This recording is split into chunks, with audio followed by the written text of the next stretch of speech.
Hindi po matapos-tapos ang kuwento at hindi matapos-tapos ang usapan ng issue or video scandal ni Pulong Duterte dito po, mga kababayan, sa Hearsay Gastropub, na kung saan itong si Pulong Duterte ay nahuligam, mga kababayan, na nambubugbog ng isang businessman na isang bugaw. Di ba? Kahapon ang mga palusot ni Pulong Duterte, mga kababayan, ito daw ay ipapa-authenticate pa. At hindi niya raw alam, wala daw siyang kinalaman kung saan nanggaling ang bidyong ito. Pero ngayon, itong si Pulong Duterte, mga ka-GPnatics, biglang umamin. Pero bago ang pag-amin, sinabi pa nito na ito daw ay tanim ebidensya ni Pangulong Bongbong Marcos dahil kung hindi ka daw makuha sa ayuda, kukunin ka sa kaso. Pero itong si Pulong Duterte, mga kababayan, sa sobra sigurong takot, ay nagsalita na ito. Ano ang sinabi niya, GP? Sa kanya pong pagsasalita, mga kababayan, ay binanggit nito, matagal na yung nangyari. Ibig sabihin, this is already an admittance, mga ka-GPnatics. Admittance ito na nangyari po ang pambubugbog noong February 23 nung nakaraang taon. Diba? Tapos sasabihin ninyo, hindi totoo, AI lang. Naku po, si Pulong na ang umamin. Ayaw nyo pa rin paniwalaan? Sabi dito, Davao City Rep Paulo Duterte said it's up to the Davaoenos whether they still want to vote for him after watching the video that shows him beating a man inside a bar in Davao City last February. Pero the fact remains the same. Sinabi niya matagal na yun nangyari. That is already an admittance coming from the congressman of the 1st District of Davao. Mga kababayan, ano yung sinasabi ninyo dyan? Kasi may narinig pa ako ng mga binabanggit nito ni Banat Bay, pero mamaya na natin yan. Mga alas 6 natin itatapik para medyo hiwalay sila ng konti, mga kababayan, no? Maliwanag na maliwanag dito. Pulong Duterte, mga kababayan. Di ibig sabihin na sinabi niyang matagal na yun nangyari, umamin na rin ito, mga ka-GPnatics, na talaga siya ay babaero. Womanizer din, gaya ng kanyang tatay. Diba? Kung sinabi niya na matagal na yun nangyari, umamin ito na sila ay nag-hire ng pick-up girls. Diba? Ito kasing statement na to, marami to. Mga kababayan, maraming ibig sabihin yan. Dito kasi, inamin niya na ito talaga ay fact na nangyari. So, ano yung mga fact doon? Sila po ay nag-hire ng babae. Diba? Siya ay nambugbog dahil sila ay nagkapikunan sa bayad sa babae. Ano pa?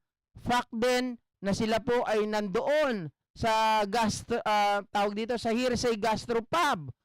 Fact din na sila po ay iinuman doon, mga kababayan.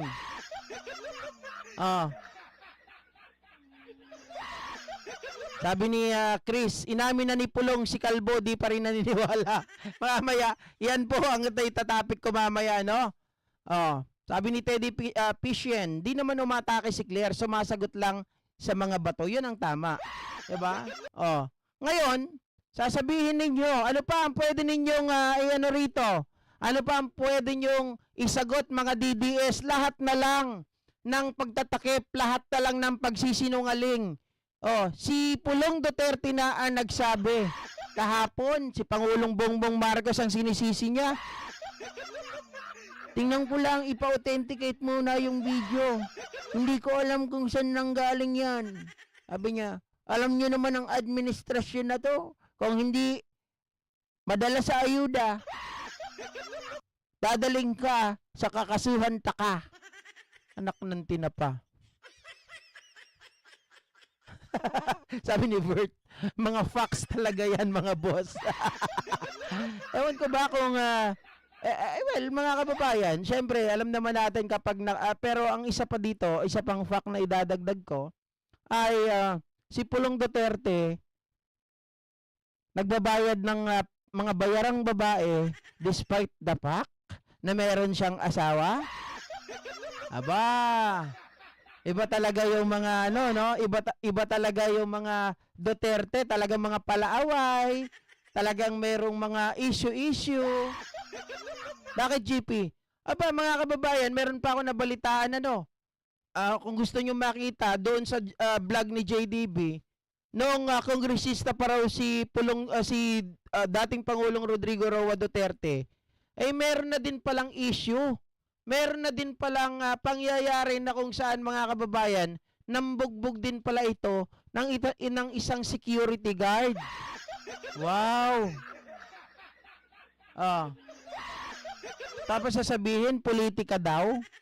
Politika ba ito mga kababayan? Ginawa mo yan tapos ngayon tawag dito, ibabanat mo politika, ipalusot mo politika. Pero mas mamaya, more tatalakayin natin yan kasi iba yung mga salita ni Mamang Kalbo, mga kababayan, tungkol dito. Related nga po dyan sa sinasabi nyo na politika lang daw ito. Ito daw ay gawa-gawa, ito daw ay may director, ito daw ay scripted, at ito daw ay may nagpanggap na isang tao, mga kababayan, isang artista. Artista kasi siya yung kumbaga gumanap na pulong Duterte. Naku, kung ano nung naiisip ng mga DDS talaga na makalusot lang.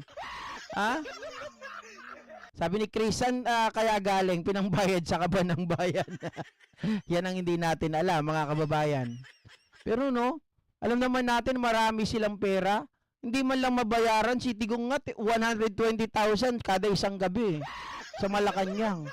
Tapos itong si Pulong, mga kababayan, may 51 billion, ayaw magbayad ng 13,000 kada isang babae. Oh! Ito naman mga ka-GP Natics, pag-usapan natin, dinaanan ko lang yan. Pag-usapan natin